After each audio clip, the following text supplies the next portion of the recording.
Hey yo, welcome back to the Pac-Man Special, people. So today we're gonna do my deck profile. I've been asked for it a lot lately. Everyone knows that Dofi is my main deck. All right, so that's what we're gonna do the deck profile on is Doflamingo. So reason why I like Dofi is because it swings 7 all the time, and most people know what it does now. So when attaching 2 Don, you can play a 7 Warlords of the Sea from off the top of your deck. And I'm coming from DBS, so this deck reminds me a little bit of Invoker by setting up your top 5 or top 3 with Invoker, if you know what deck that is in DBS. But you get to set up the top of your deck and play off the top of the deck. So your deck is an extension of your hand, which is what I really like about it. It's blue, best blue leader in the game. Croc has argument to be up there as well, but Dofi just does everything so much better, and he's the puppet master, you feel me? So we're gonna dive into the deck profile. We got our 10 Dawn, all foiled out manga, Luffy, you know what I'm saying? So get your foiled Dawn in the custom Pac-Man sleeves, you feel me? All right, so we went with the Kirby sleeve because of the pink coat, you feel? So let's dive into the deck profile. We're gonna start off with the tone setter for the game. You want to see this in your opening hand all the time. This is Perona. She allows you to look at the top 5 cards of your deck and rearrange them in any order. If you don't see any 7 Warlords, please just bottom deck the top 5 and you just gamble from it.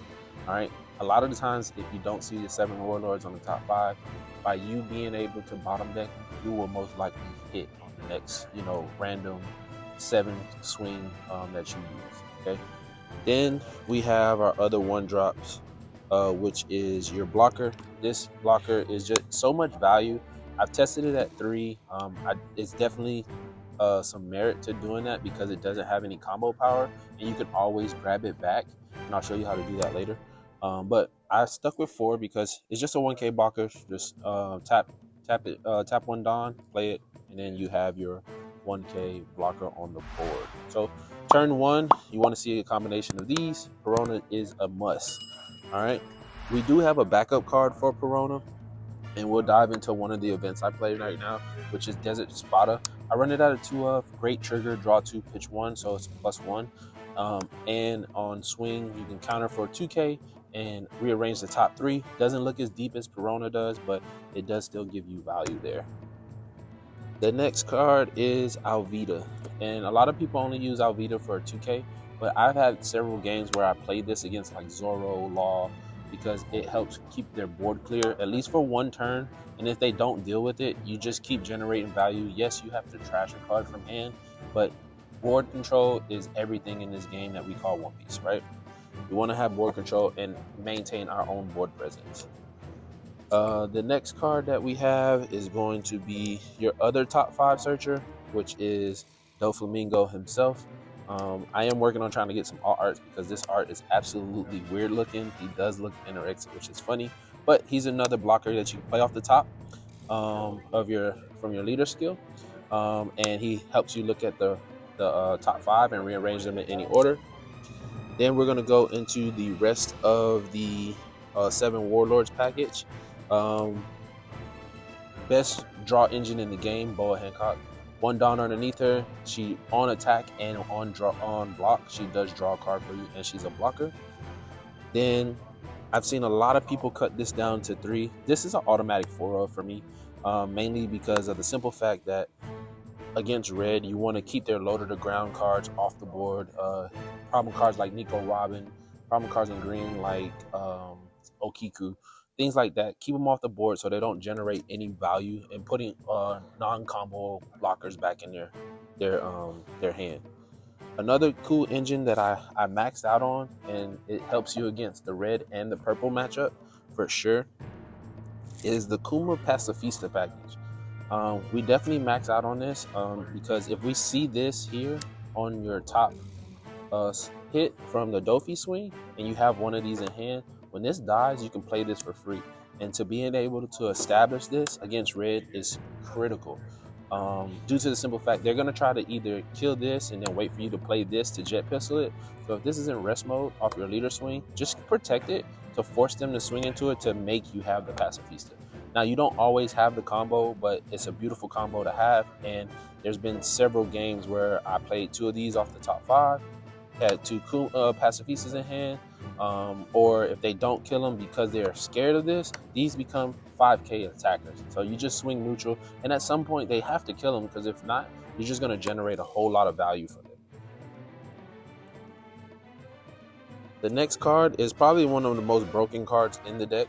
This is Gecko Moria, and Gecko Moria will grab any of the 7 Warlords of the Sea back to your hand from the trash. So 5k swing, this card just generates everything, and some people don't know, but this also grabs Perona, who's not a 7 Warlords, because it's a Thriller Bark Pirate.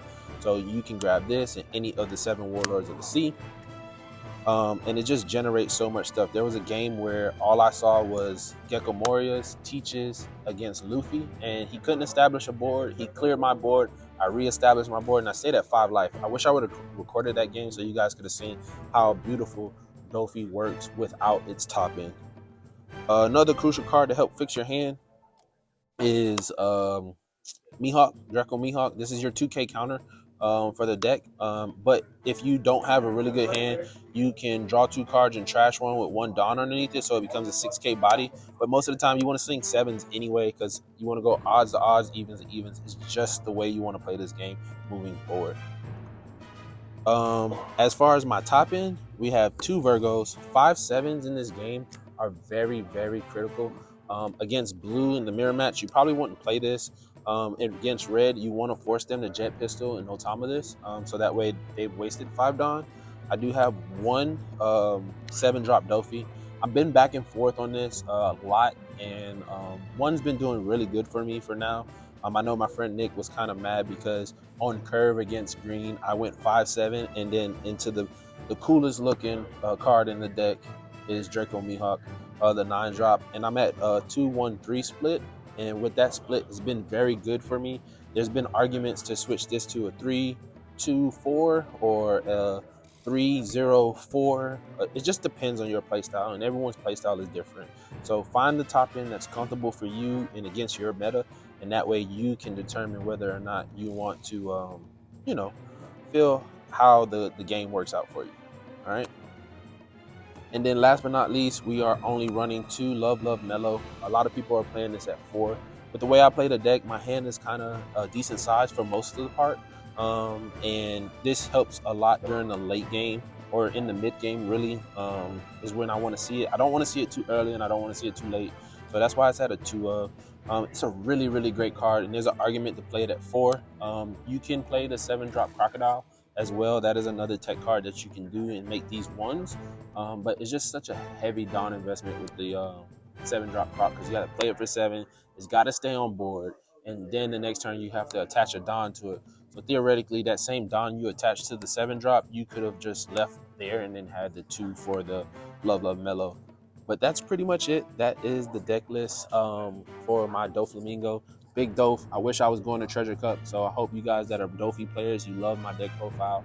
I don't know if you guys will see this list by then, because it's probably dropping at the same time, because today is Saturday. So we're just going to try to keep grinding Dofy come set 2. I'm working on my set 2 list now, since pretty much all the events for set 1 are practically about over, and we couldn't get in another one. So Bandai, please, if you're watching this video, uncap the events. We can have 1,000 people at the events and probably have one of your biggest Bandai game events in person ever. So you guys got a problem, tell them to kiss your ears, because that's what I do. Peace, love, happiness. God bless. Go.